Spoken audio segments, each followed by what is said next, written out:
Okay. How do you say? Do you say kanpai? Kanpai. Kanpai. I'm getting shaved ice. What you get? I got peach green tea. Peach green tea.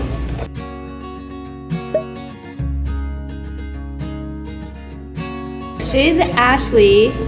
You are wife of HOSHIKI. So HOSHIKI, he's the longest friend in America. Did you know? Yeah. Yeah. And then, but I never talked to him like that. Like, you know, just two of us. Like best friends style. Like best. I didn't really know about him deeper.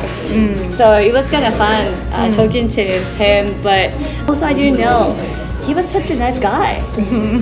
Yes, he's a nice guy. Yeah, he's a nice guy. But in like nicer than what you expect. Right. Then also very, how do you say in English? I don't know. Not manly physically, but inside.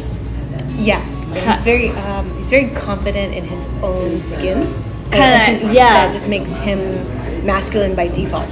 Right. You know? Yes. Like he owns his person. Exactly. He owns like he had confidence and everything is so clear. When I ask him something about you, he was like, yes, I do love her, which I don't really hear from Japanese guys. Oh, interesting. And he's kind of shy guy. Not shy, but quiet. Yeah, he's on the quieter side socially, but artistically he's on the louder side. So it's like his interests and hobbies are loud, but as a person, his demeanor is quiet and calm. Right. As far as I know, those people don't really express themselves like that, but he does. I think because he's such an artist, it's easier for him to express himself.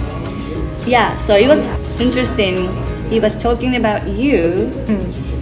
Of course, he talked about his life and family. It's good. Green tea.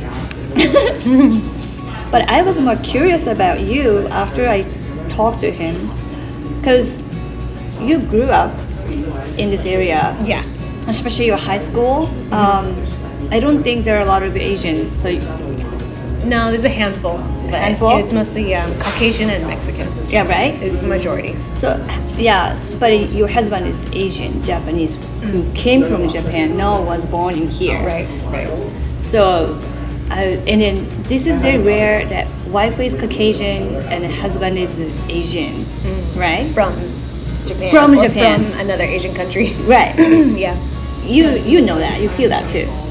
I've met a few families that are mixed the same way that we are, but a few, right? A few, yeah. How? Well, I know that you like that person, not the Asian guy. You know, right? Thank you. Thank you for saying. Why are you saying that? Okay, so that's exactly what I come across that is a little irritating for me. Is that when they meet us and they don't know HOSHIKI or they don't know our backgrounds. Yeah. I often just get labeled as, oh, you have yellow fever. Immediately. I don't have yellow fever. I like my husband for the person that he is. And it's so rude to assume that.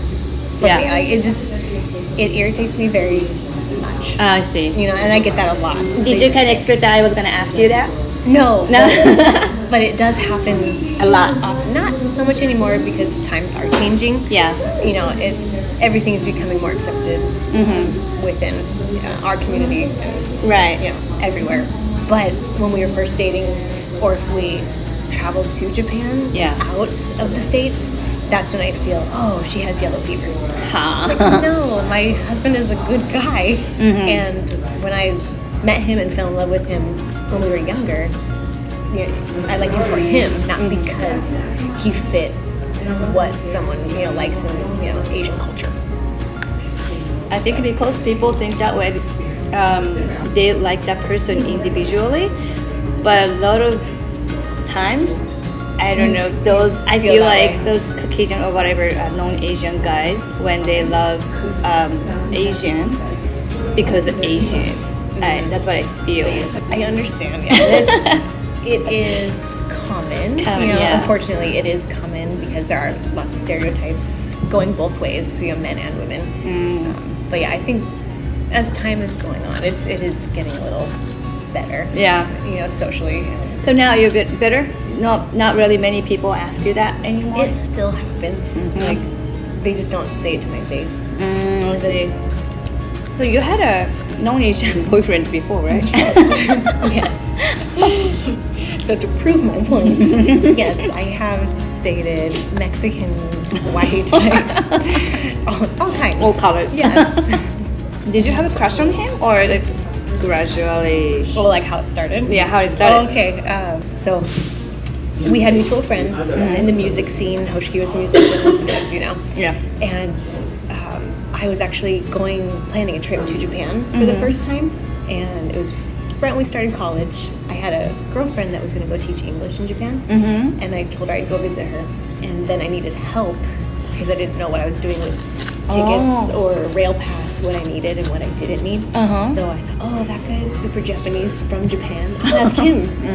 And so then I started talking to HOSHIKI. I went to Japan, had a fun time with my friends, came home and I said thank you for helping me. It was great. And then he asked me on a date. Really? Said, which surprised me because I thought, I didn't expect that. As a man, as a friend, or? No, just as a date. Oh. Like very straightforward, which I really appreciate. Because many people are not straightforward. That's what I felt to him when I was talking to him. It's very straightforward. I love that. That to me, that's very attractive. I like someone that is direct. Yeah. In a nice way, but knows what they want and go for it. And so he asked me, he goes, do you want to go on a date with me to lunch? So it was very casual, but it was still a date. He's showing interest in a romantic way. And I thought, yes. Like that is so refreshing to hear someone be so direct with you with their intention. Wow. And so I think right then I thought, he's a good guy. I like this guy. And then we dated and for a long time.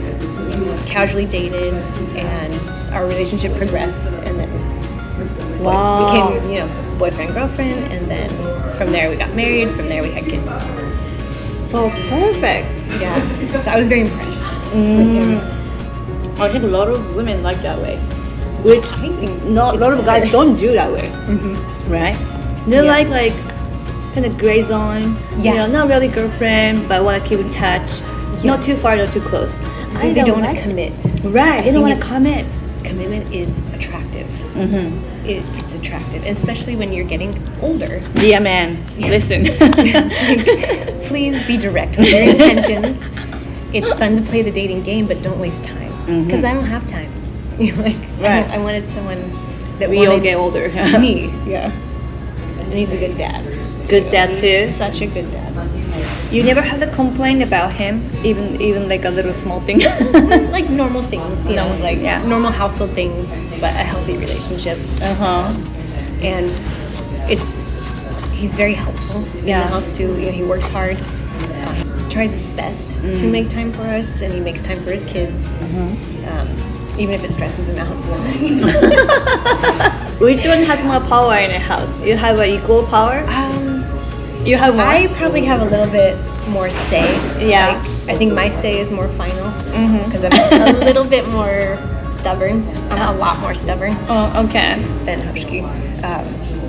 But he does a good job telling me when I am stubborn or when he is upset. That's another thing that's very important. Not just to step back, but also he tells you that hey, this is sometimes too much. Yeah. So you have a good conversation. And I get mad because I don't want to hear. Once I calm down, I've realized, I'm being too strong-willed or I'm being too pushy in what I want, and I need to consider what he wants and value that it's equal. So I tend to be stronger. It's all families.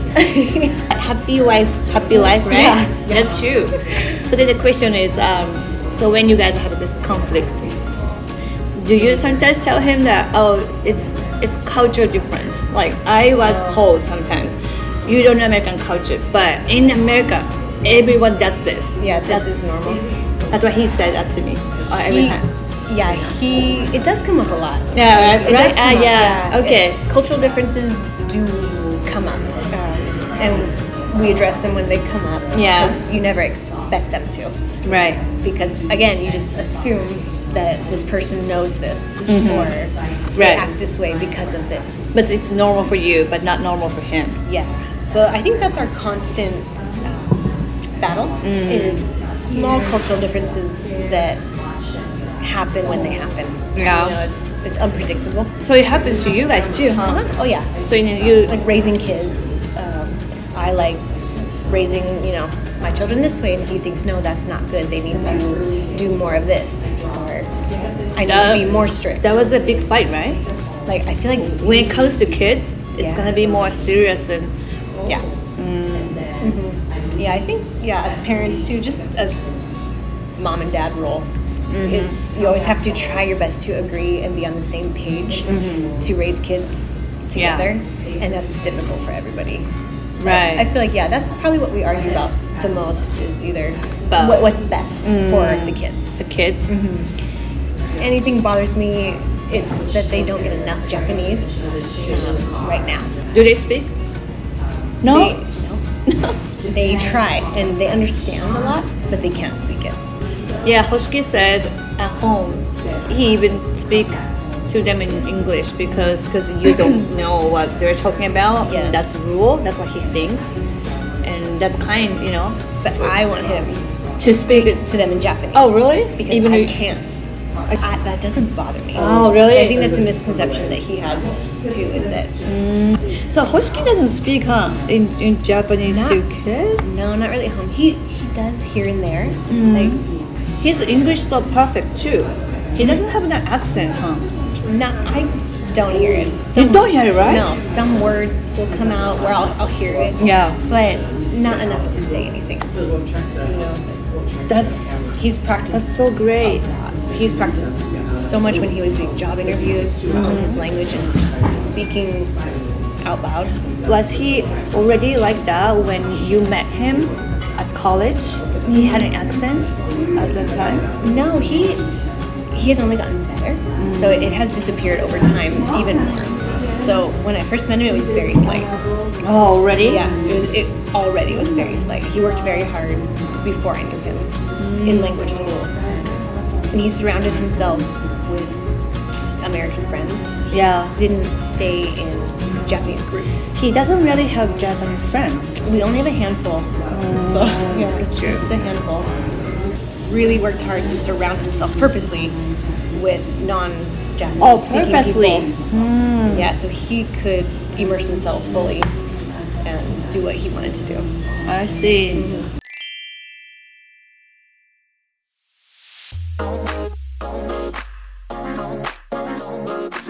I want to change topics about from family to your career because we are both esthetician.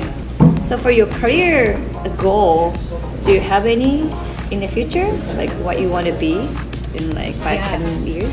I feel like it constantly changes every For 4 now, yeah. years. Yeah. Like Olympic. Yep. As an esthetician, I started off as a student. Then I went to a salon, and it was more makeup. And then I went to a spa, luxury spa at Marriott, and it was very fun. Oh, cool. And tourists, and just a whole different vibe. Right. And then I went into medical. So now I'm currently a medical. That's where you are now. Yes. So I feel like I've hit each aspect, and then the only thing left to graduate to is solo. Solo. Okay. Yeah. So I feel like, okay, I've done everything that I have set out to do, and then I will work up to being maybe a solo esthetician and try that. Oh, I see. But I don't know, I am conflicted still because I may not be the type of person that is a good business owner. What do you mean by a good business owner? I think it is a very difficult job, and you have to have a lot of motivation and a lot of drive and a lot of time to make a business.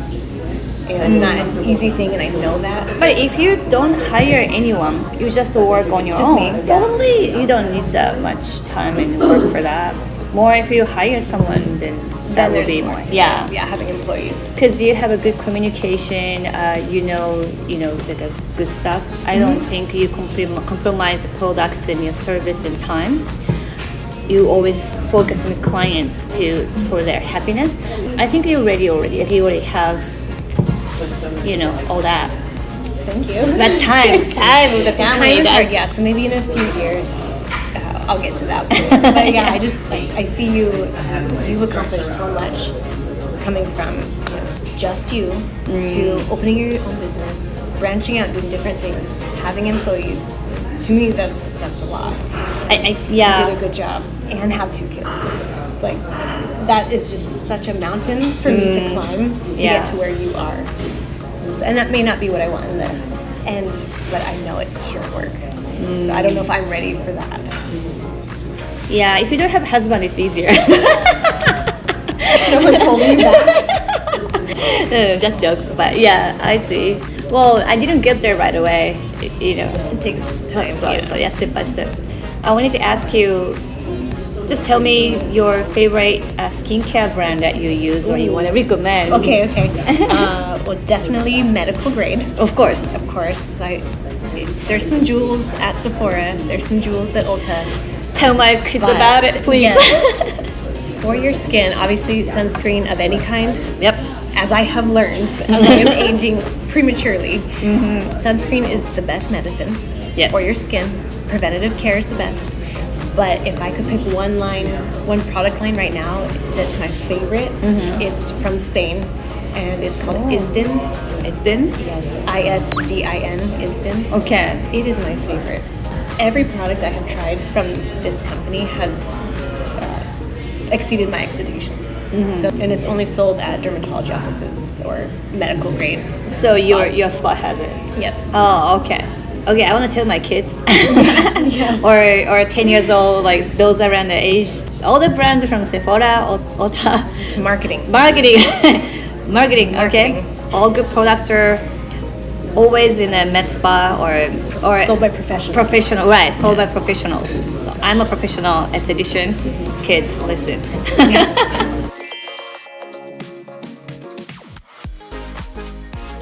Okay, thank you so much, Ashley, for spending time and this opportunity. Thanks for taking me to the spa. We are at a spa right now. That's why we look like this. She's never been here. She's never been Korean spa. Yes, we're in a Korean spa. Did you like that? Did you like it? Very fun. I'm gonna go explore more because there's a lot to do. Yeah, lots to do. So thank you for watching our YouTube video. Bye bye. いつも応援ありがとうございます。ライクボタンとコメントもとっても嬉しいです。See you in the next video.